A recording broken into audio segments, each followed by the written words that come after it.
What's happening around the world and what's happening here at home? A very good evening and welcome to Weekend Primetime News. I'm Sandro Ferdinando. Let's take a look at your headlines for tonight. Group attempting to enter nightclub with Yoshita and wife involved in brawl. Bouncer injured. Shooting in Devinuvara leaves 2 dead. 3 suspects arrested. SJB nominates Dr. Ruwais Hanifa as Colombo mayoral candidate. Colombo බලාපොරොත්තු තියන්න පුළුවන් අපේ කණ්ඩායම හා අපේ අපේක්ෂකයන් හරහා. New app launched to report local government election complaints. 40 injured in bus crash in Varakapola.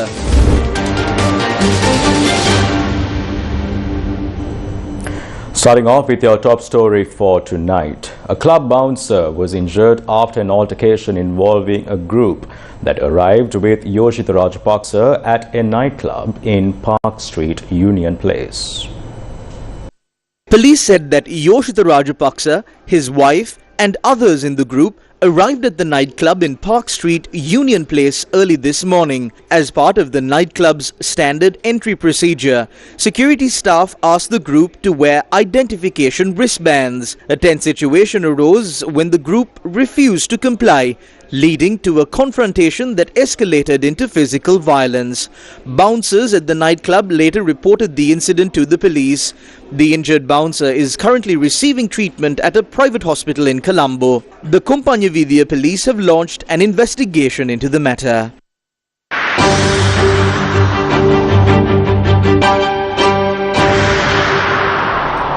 Two people were killed in a shooting in Singhasan Road in Devinuvara, Mathura. The police said that 3 suspects have been arrested in connection with the incident thus far.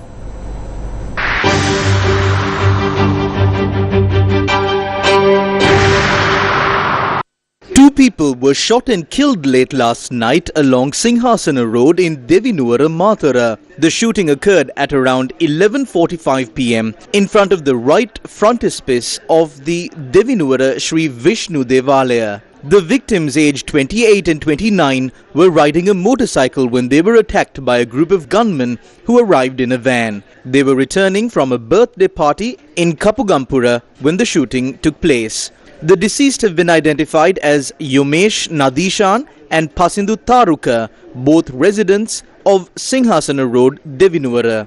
Police recovered 39 shell casings from the scene of the crime.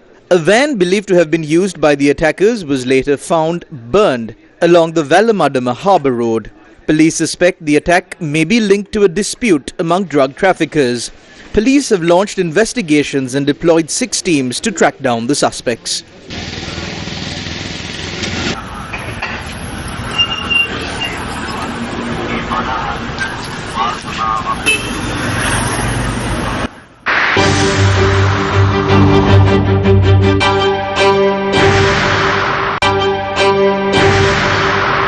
A cache of ammunition was discovered at a house in Kokmaduwa, Valigama. Police said that the stock of ammunition included 6 rounds of M16 ammunition, 60 rounds of T56 ammunition, and 9 T56 shell casings. The operation was carried out by officers attached to the Police Special Task Force. Further investigations reveal that the homeowner is connected to a criminal operating internationally, as well as an individual involved in organized crime and drug trafficking. Another suspect has been arrested in connection with the murder of organized criminal Gane Mulla Sanjeeva.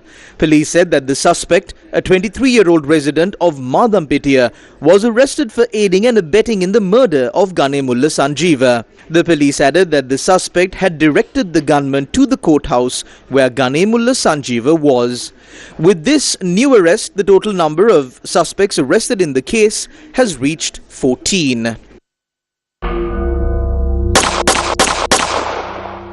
Information regarding several grave crimes which were intended to be buried under the sands of time are now being unveiled as the Batalanda Commission report comes back into discussion. The conversation about these serious crimes, which occurred between 1988 and 1990, resurfaced following questions posed to former President Ranil Wickremesinghe during an Al Jazeera head-to-head program. This report, allegedly kept in a dark room at the President's office, was recently presented in Parliament. Today we focus on several key discussions outlined in Chapter 9 of the Batalanda Commission report. Sub-Inspector of Police Rohita Priyadarshana. Who was he? Why is this officer significant? In recent days, we have uncovered several shocking revelations from the Batalanda Commission report. The report pays particular attention to Rohita Priyadarshana, who, after going to Nalanda College, Colombo, joined the Special Task Force of the Police Department in 1986. Priyadarshana, who also had a natural talent for cricket, was assigned to the Criminal Investigation Division of the Sapugaskanda Police Station in the Kalaniya Police Division in 1989. He played a pivotal role in uncovering the underlying causes of numerous crimes, thefts and other serious offences within the Kalaniya Division. The Commission report meticulously details several key developments surrounding the disappearance of Rohita Priyadarshana on or around the 20th of February 1990. According to the findings of the Commission, Priyadarshana performed his duties with distinction while serving at the Sapugaskanda police station, and he refrained from considering political affiliations when arresting suspects. The Batalanda Commission report asserts that there is no evidence linking him to the attack on the Sapugaskanda police station. In early February 1990, Rohita Priyadarshana arrested Tudor Pereira, the nephew of Sunil Pereira, also known as Gonavala Sunil. The Commission notes that Sunil Pereira and his family were well-known activists and supporters of the then-ruling United National Party. Sub-Inspector of Police Rohita Priyadarshana, the OIC of the Criminal Investigation Division at the Sapugaskanda Police Station, mysteriously vanished on the 20th of February 1990. On February 20th, then Police Inspector Kirti Atapattu, who was the OIC of the Sapugaskanda Police Station, left to attend a meeting at the Biyagama Village Hotel. Later, at around 8 p.m, the OIC called Rohita Priyadarshana, instructing him to come to the Biyagama Village Hotel. Rohita Priyadarshana went to the Biyagama Village Hotel that evening, but he never returned to the Sapugaskanda police station or his home. Surprisingly, the police made little effort to investigate his disappearance properly. The Commission report reveals that police in Kalaniya refused to acknowledge that Priyadarshana had been murdered. The Batalanda Commission unequivocally states that instead of conducting a thorough investigation, a deliberate cover-up campaign was initiated. The report concludes that the decision to issue a statement claiming that Rohita Priyadarshana had abandoned his post was part of this cover-up, designed to imply that his disappearance was voluntary. In line with this narrative, a suspect named Kanduruva Henage Jinadasa sought to suggest that Rohita Priyadarshana had disappeared out of fear of revealing information that could implicate him. The Commission affirms that the official account of Priyadarshana's disappearance is entirely false. The findings also implicate Assistant Superintendent of Police Kirti Atapattu as being directly involved in Priyadarshana's disappearance. Deputy Inspector General of Police Meryl Gunaratna, Senior Superintendent of Police Nalin Delgoda and Assistant Superintendent of Police Raja Dias are criticized for their failure to take appropriate legal action regarding the disappearance. The Commission also asserts that Assistant Superintendent of Police Douglas Pires played an indirect role in the officer's disappearance. Whose agenda was it to make disappear such officers who served selflessly for the betterment of the country, regardless of political connections, in their pursuit of justice? What was being concealed by suppressing the investigation? Shouldn't there be a comprehensive investigation into such heinous acts? And shouldn't justice be served? More details from the Commission's findings will be revealed tomorrow. Newsfirst with the people. Around 40 people have been injured in a bus accident in Halagala, Warakapola along the Colombo-Kandy road. The accident occurred this evening. Two SLTB buses, one travelling from Colombo to Kandy and another travelling from Kandy to Colombo, had collided with each other. The injured have been admitted to the Varakapola hospital. A spokesman for the Varakapola hospital said that one of them in critical condition was transferred to the K-Gol hospital.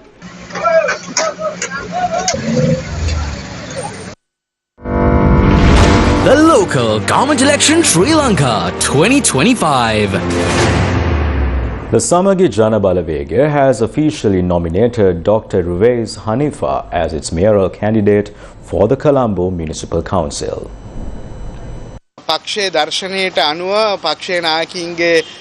Under the guidance of our leaders and in line with the party's vision, we've got a really strong team.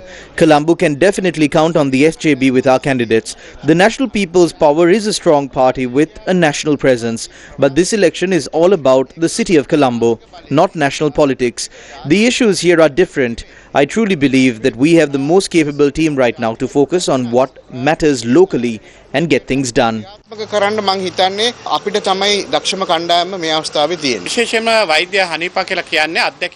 Dr. Hanifa is a highly experienced leader. He comes from a political family, so he knows the ropes.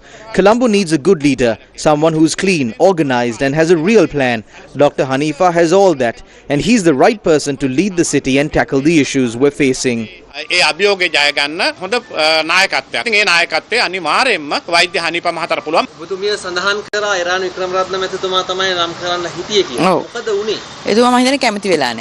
යෝජනාවක් ආවෙලා අපිටත් මාධ්‍යවල නම් තිබුණා මේ එතුමාට නොදී ඉන්න ලොකු බලවේගයක් ක්‍රියාත්මක වෙනවා කියලා.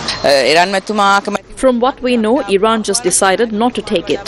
The party leader is the one with the most influence and no one has more power than the leader. පක්ෂින් විදියක් නැහැ නේ. දැන් මේ ගැටලුව නිසා පක්ෂයේ අභ්‍යන්තරයේ මොන හරි ගැටුමක් ඇති වෙලාද? නෑ මම දැනුවත් වෙන්නේ නැහැ. මේ මැතිවරණේ ගමේ තමන්ගේ හිතවතා තෝරා. No, I don't think so. This election is about choosing a local representative. Local government elections don't always follow national trends. The voters know who's actually been there for them and who's helped them with the minor matters.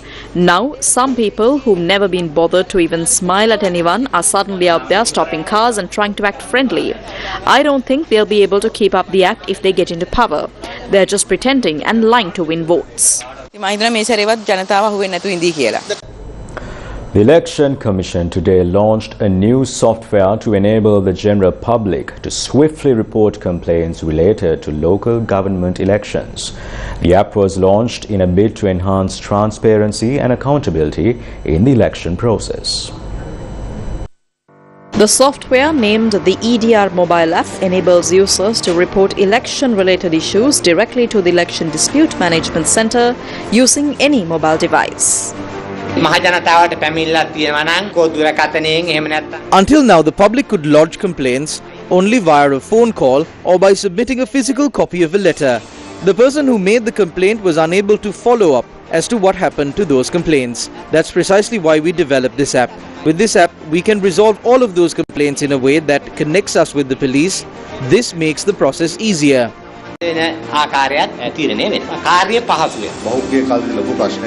One major issue in the past was that some complaints lacked sufficient details when they were submitted.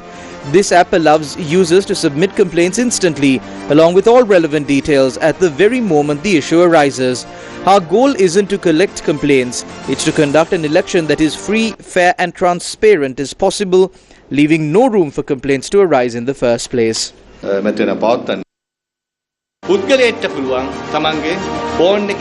People can enter the information directly into our system via the app installed on your phone.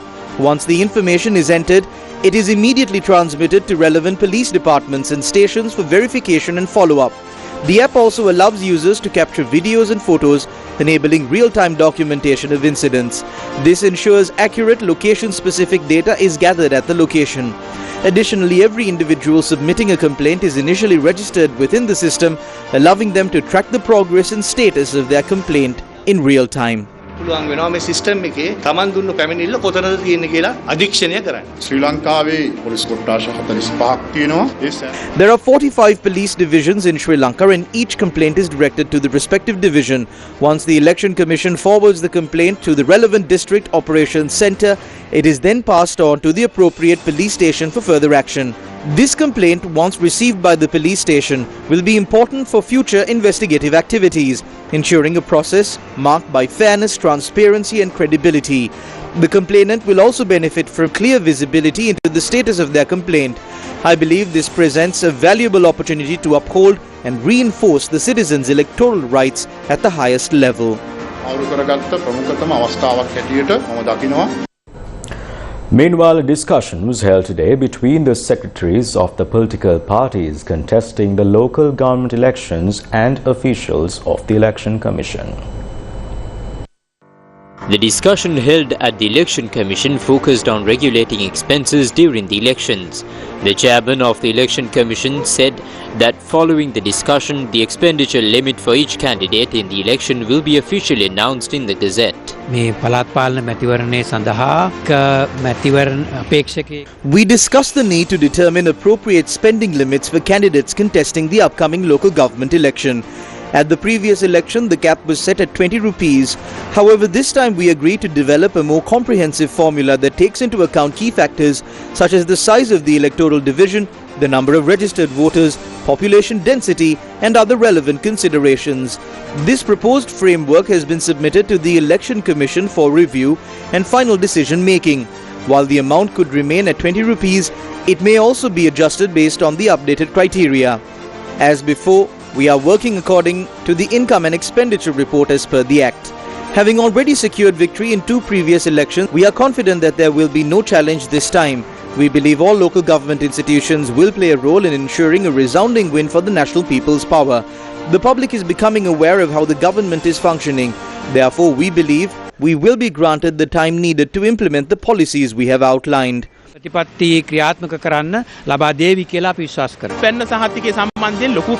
There have been several significant issues regarding birth certificates resulting in the rejection of many election nominations.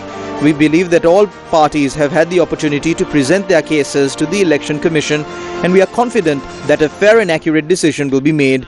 I would also like to highlight the potential value of allowing election nominations to be submitted digitally, which will streamline the process. Our nomination in Manna has been rejected since the words "signed in Manna" was not there. This is clearly a clerical error. We have requested the Election Commission to intervene and create a system to address such clerical mistakes rather than forcing us to go to court and get an order from there. If not resolved, a significant number of cases will emerge. If a case is filed and an interim order is issued, it may result in elections being postponed and could lead to major complications. According to reports, over 400 nominations have been rejected, which is a serious situation. Additionally, there is a major issue candidates may face at the end of this election. There is a possibility of thousands losing their voting rights due to failure to submit income and expenditure reports. At the last Alpetia local government election, more than 150 candidates missed the deadline for submitting these reports. Currently, over 80,000 candidates have been granted candidacy. If more than 10,000 fail to submit their income and expenditure report this time, they may lose both their voting right and the right to campaign. Therefore, we strongly urge every candidate to appoint someone immediately to ensure proper record keeping of their income and expenses.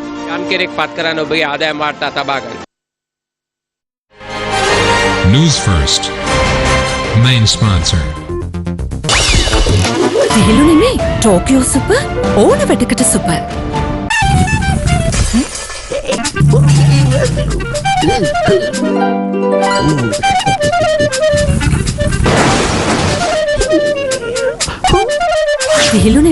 Tokyo Super, ඕන වැඩකට super. Today is World Water Day. The theme for this year is glacier preservation, and World Water Day is an annual United Nations Observance Day held on the 22nd of March that highlights the importance of fresh water.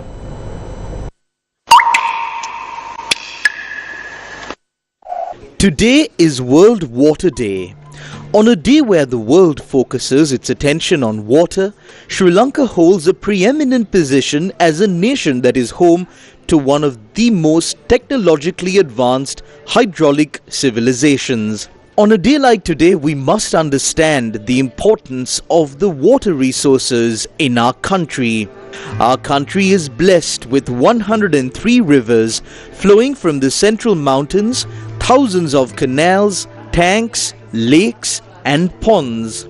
Sri Lanka is one of the only countries in the world that has inherited such an advanced irrigation civilization from our ancestors. Those great tanks, which were built with the sweat and tears of our ancestors thousands of years ago, are still benefiting our country today. While the world is talking about sustainable development today, our ancestors implemented sustainable development by building tanks thousands of years ago. Minneria, Kaudulla, Mahaparakrama Samudraya, Kantale and the other cascading tank systems are just a few examples of the marvels of Sri Lanka's hydraulic civilization. Those are our cherished water resources. The Sea of Sri Lanka, our exclusive economic zone, is 8 times the size of Sri Lanka's landmass. That is according to the current demarcation. However, according to existing maritime laws of the world, this sea area could be even larger. The World Water Day is arguably more important for our country than it is for any other country in the world. Based on the current global trends in geopolitics, there is a possibility that water resources and access to water resources could even spark international conflicts. Therefore, it is with pride that we acknowledge our country's water resources, a treasure more precious than the world's combined gold, silver, pearls, gem and oil. We should all be aware of our country's water resources. Today is World Water Day. On this important day, as Sri Lankans, we must focus on protecting and preserving our valuable water resources. BizFast. The Department of Census and Statistics reported that Sri Lanka's inflation rate saw a slight improvement in February 2025, rising to -3.9% from -4% in January 2025. Sri Lanka's inflation rate measured by the National Consumer Price Index has improved to -3.9% in February 2025, up from -4% in January. While still negative, the data shows a small easing in the overall price decline. Food inflation also rose to -1.1% from -2.5%, while non-food inflation stood at -6%, showing a slight adjustment from -5.2% in January. Every day, millions face the impossible. What happens when clean water feels out of reach? When an entire village is left helpless? When it seemed like no one is listening, Gammatha saw the need. Gammatha took action and a community fought back.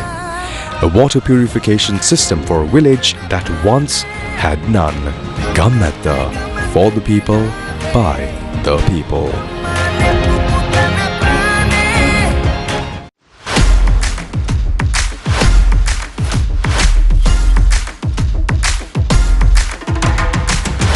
Hello? Oh, Michael, I'm sorry.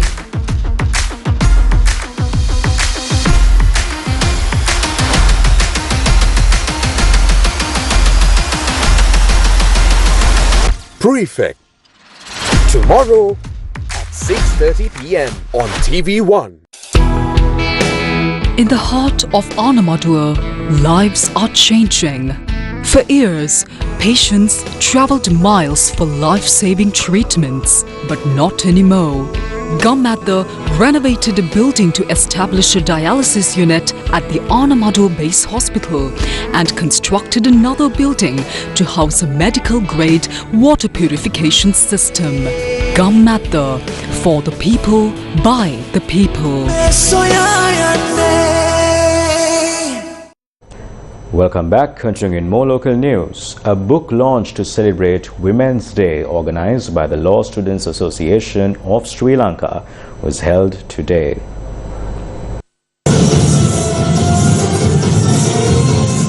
The launch of She Rose to celebrate Women's Day was organized by the Academic Activities Department and the Editorial Department of the Law Students Association of Sri Lanka today. Sri Lanka, then as Ceylon was, became a signatory to this Universal Declaration on the 14th of December 1955.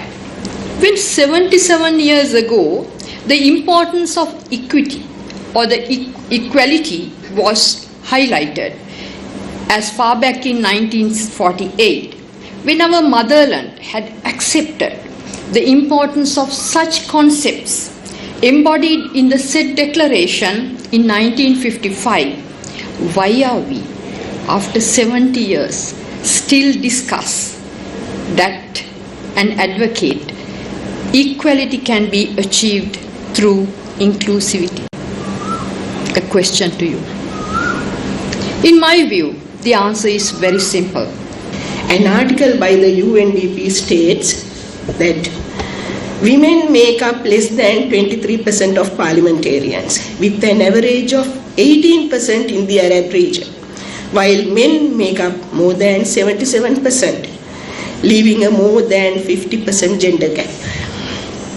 So this shows that still the stigma against women entering politics prevails.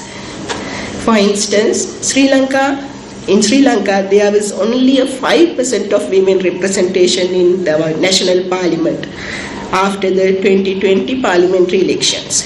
Luckily, this was drastically changed following the 2024 parliamentary elections, as we now have 22 female parliamentarians in Parliament of Sri Lanka, close to 10%. However, underrepresentation remains an issue. The barriers and struggles are still there. Certificates were presented to winners from university category and school category of the literary competition organized by the Law Students Association of Sri Lanka.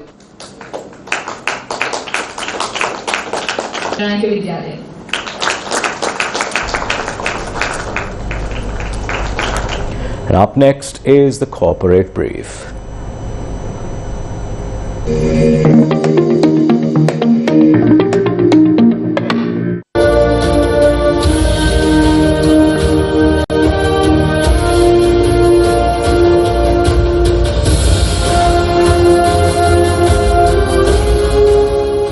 Sri Lanka saw the launch of the all-new Kia Sonet yesterday. Kia have been able to supply and give us a vehicle, an SUV, which is what is most popular and looked forward to by most of the families and people in this country.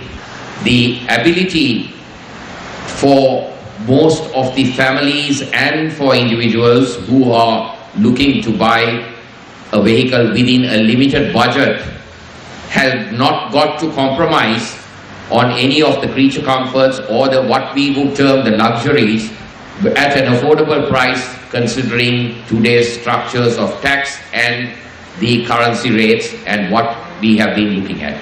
The Sonnet brings what a lot of people and families have desired to have, but perhaps have not been able to afford, in a package and in the form of an SUV to the Sri Lanka market.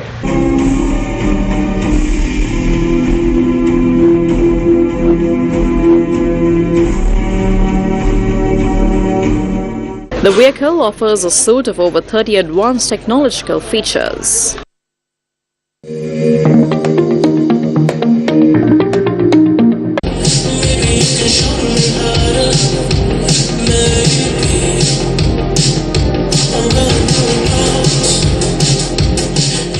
The Bank of Ceylon yesterday launched the BOC Flex mobile app, marking a significant milestone in enhancing digital banking experiences for customers. So the digital economy, why is this term being used? I think the use of this term itself signifies the commitment of the government of Sri Lanka to use digital, to use technology as a primary lever and accelerator of the overall economy.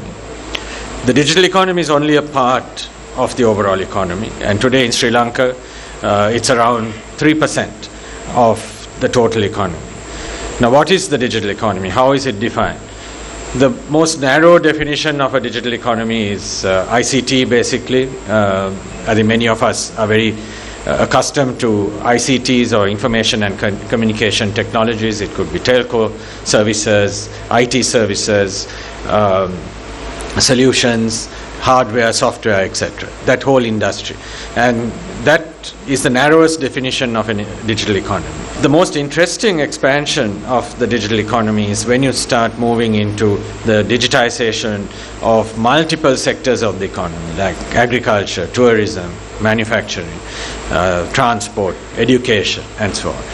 So the further digital tools or digital raw materials such as data and cloud and AI, etc., penetrate the traditional sectors of the economy, the larger the digital economy becomes as a proportion to the total.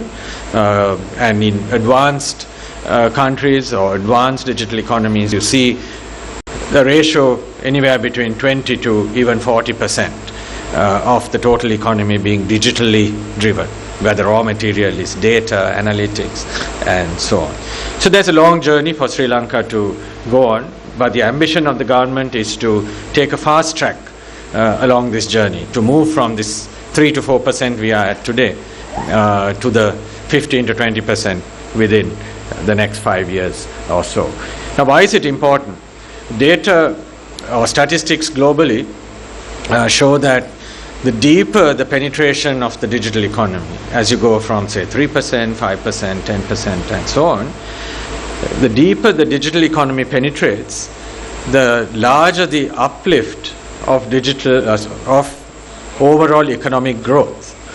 And I think you would see why, because there is efficiency that comes in, and there is speed, and there is eradication of wastage, whether it's corruption or general wastage. So overall, you find that the more it penetrates into the general economy, the faster the economy itself grows. So that's the reason you focus on the digital economy. The important point here is that if we commit and if we focus on delivering excellent experience to the citizen, I think the citizens of Sri Lanka have it in them, the innovative approach to converting everything to digital. We can rely on our people to do that last mile. Recently, I think you'll see the launch of GovPay, which enables citizens and businesses to pay government digitally. And we are moving very fast again, a collaboration between Lanka Pay and the ICTA and the Digital Economy Ministry. Just like Sri Lanka, on its way, on its new economic revival, we will continue to start and course a sustainable, steady growth which will bring very strong results to our customers, to our bank, and to the country. The event was attended by several key figures, stakeholders alongside the Board of Directors, corporate and executive management of POC.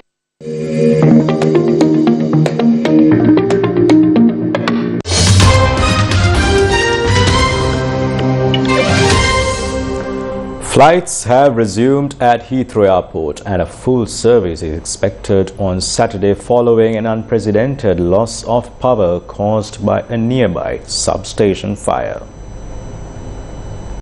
About 200,000 passengers were affected as flights were grounded throughout Friday, with inbound planes being diverted to other airports in Europe after flames ripped through the North Hyde plant in Hayes, West London on Thursday evening. The airport's chief executive, Thomas Waldboy, apologized to stranded passengers and said the disruption was as big as it gets for the airport and that it could not guard itself 100%. Heathrow is the UK's largest aviation hub, handling about 1,300 landings and takeoffs each day. A record 83.9 million passengers passed through its terminals last year, according to its latest data. Meanwhile, the Met Police confirmed the fire was not believed to be suspicious. The investigation will focus on the electrical distribution equipment.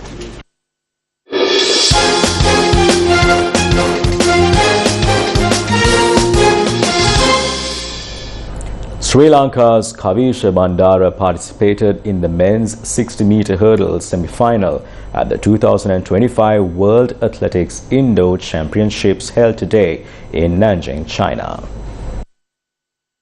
The 2025 World Athletics Indoor Championship is being held in Nanjing, China.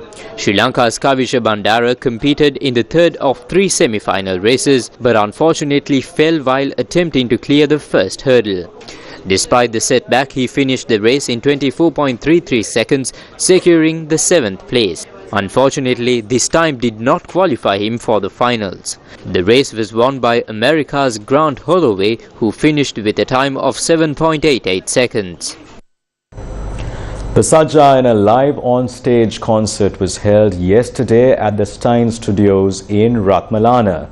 The concert gave fans a chance to hear beloved old songs in a fresh and modern style.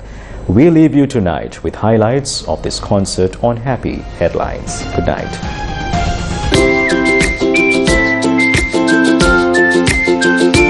Happy Headlines. Last night, Sri Lankan music fans were treated to something truly special at the Sajjayana live on-stage concert held at Stein Studios in Ratmalana. The highlight of the evening was the stunning performances by 18 talented singers, all fresh faces introduced to Sri Lanka's music scene through the voice. Their voices, filled with passion and emotion, truly captivated the audience.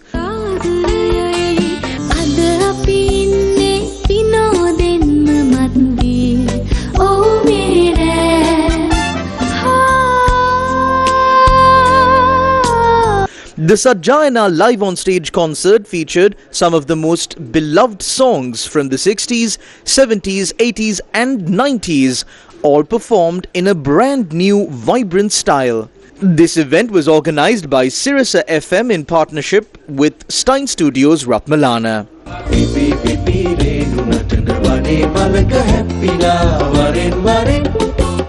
Waring waring sulam padak ape gi gedila